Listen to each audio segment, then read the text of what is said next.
Épisode numéro 3. Israël dans la Bible et dans la mémoire juive. L'élection, la terre, l'exil et l'espérance. Dans les 2 premiers épisodes, nous avons parlé de l'État d'Israël, de sa naissance, du conflit qui l'a entouré, durci, régionalisé. Nous avons parlé du sionisme, de la Shoah, de 1948, de 1967, de Gaza, de l'OLP, de l'Iran, des accords d'Abraham.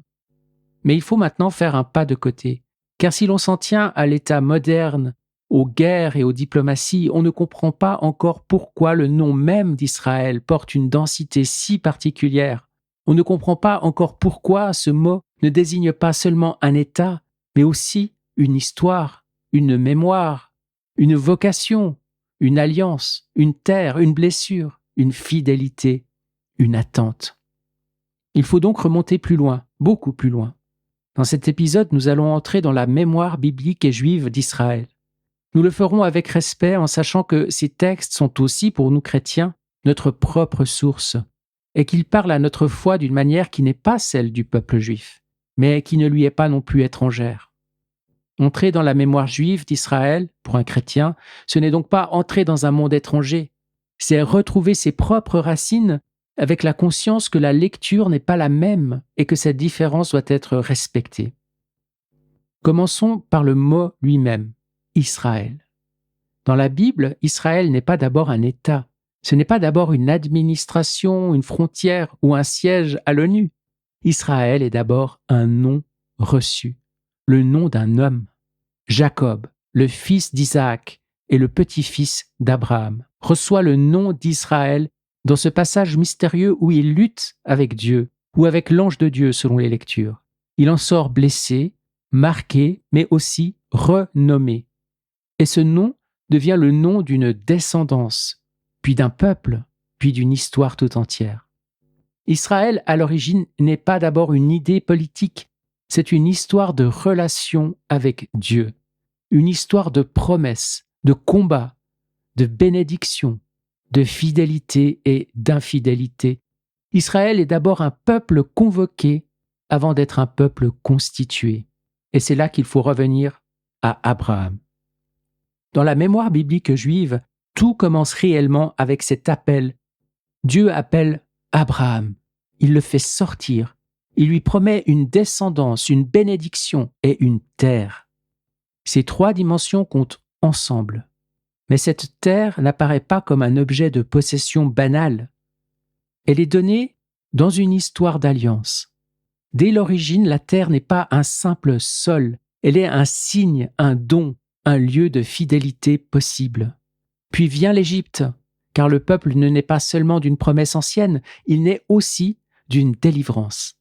L'Exode n'est pas un épisode parmi d'autres, il est l'une des matrices les plus profondes de la conscience juive.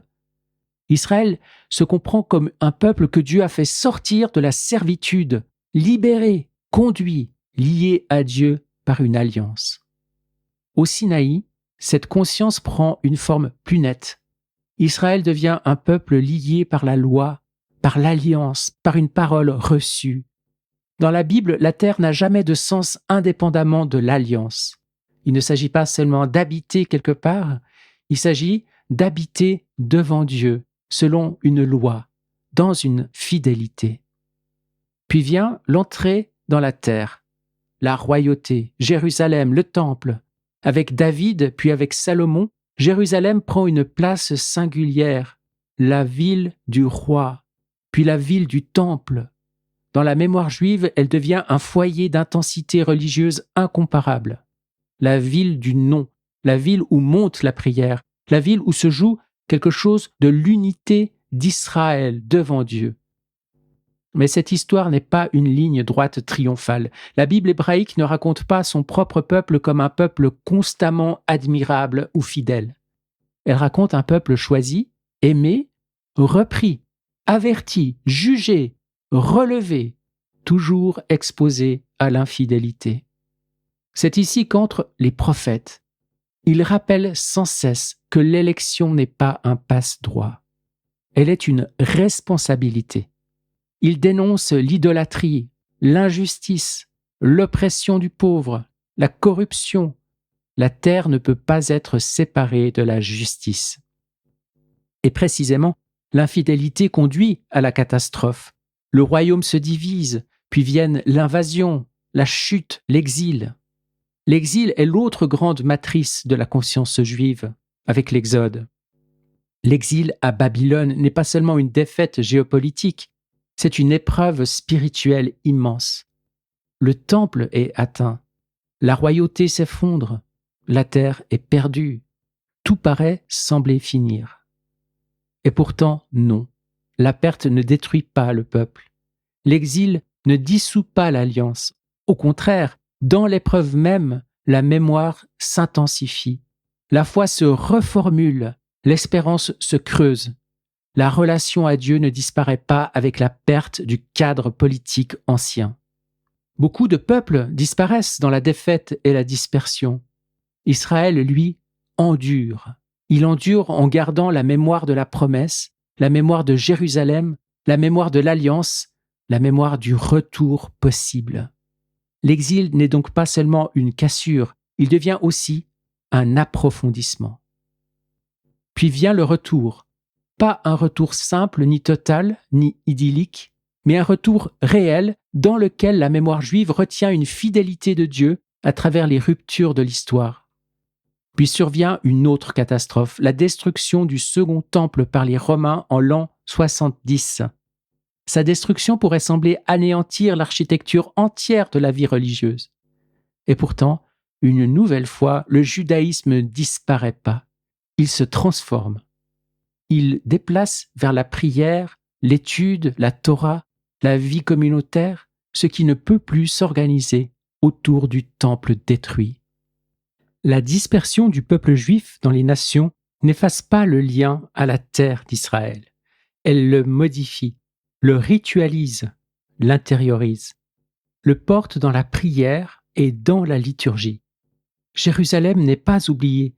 Sion demeure une référence vivante, même lorsqu'elle n'est plus habitée souverainement par le peuple juif. Le lien juif à la terre d'Israël traverse les siècles. L'exil, les persécutions, les diasporas, les mondes chrétiens et musulmans. Il change de forme, bien sûr, mais il demeure.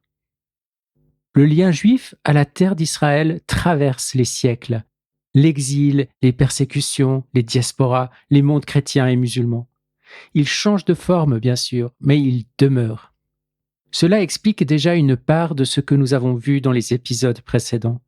Le sionisme moderne, comme projet politique, est moderne, mais il vient se greffer sur une mémoire infiniment plus ancienne. Tous les Juifs n'ont pas pensé de la même manière la question du retour sur la terre, ni celle de l'État. Il existe des sionismes laïques, culturels, religieux, critiques, et aussi des courants juifs non sionistes ou anti-sionistes. Il faut toutefois s'arrêter sur un point particulier, le sionisme religieux contemporain. Dans certains courants du judaïsme moderne, le retour juif sur la terre a été compris non seulement comme un fait historique, mais comme un événement doté d'une signification religieuse profonde.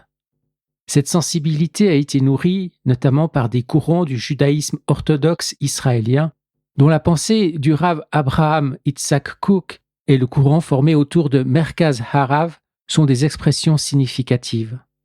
Pour ces courants, le retour sur la terre, et la terre elle-même, porte une densité spirituelle particulière. Cette lecture a eu des conséquences concrètes sur le rapport aux implantations, à la souveraineté et à l'idée même de compromis territorial. On ne comprend pas vraiment une partie de la politique israélienne contemporaine sans passer par là. On pourrait résumer la mémoire biblique juive d'Israël autour de quelques axes. Israël, c'est un peuple appelé. Israël, c'est une alliance.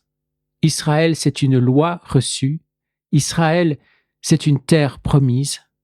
Israël, c'est Jérusalem. Israël, c'est l'expérience de l'infidélité et du pardon. Israël, c'est l'exil. Israël, c'est la survie dans les nations. Israël, c'est la mémoire du retour. Israël, c'est l'espérance. Et cette dernière dimension, l'espérance, est peut-être celle qui donne leur unité à toutes les autres.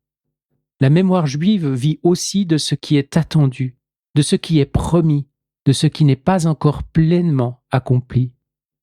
La première justice à rendre au peuple juif est de ne pas traiter son rapport à Israël comme une survivance irrationnelle ou comme une simple enveloppe religieuse posée sur une ambition moderne. Il existe un lien profond, ancien, biblique et liturgique, mémoriel, entre le peuple juif et la terre d'Israël. On peut ensuite discuter politiquement beaucoup de choses. On doit distinguer la Bible et l'État moderne. Mais si l'on méprise cette profondeur, on ne comprend déjà plus ce dont on parle. Car si l'on ne voit qu'Israël l'État, on manque Israël le nom. Si l'on ne voit qu'Israël le conflit, on manque Israël l'alliance.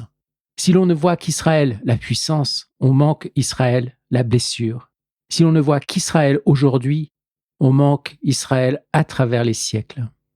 Pour le judaïsme, Israël ne désigne pas d'abord une puissance politique, mais une histoire sainte, une alliance, une terre reçue, une mémoire d'exil et une espérance portée à travers les siècles. C'est à partir de cette profondeur que l'on peut poser la question chrétienne, et nous la poserons dans le prochain épisode. Israël n'est pas seulement un problème politique, Israël est aussi une question théologique. Et c'est peut-être ce qui rend ce sujet à la fois si dangereux et si impossible à traiter légèrement.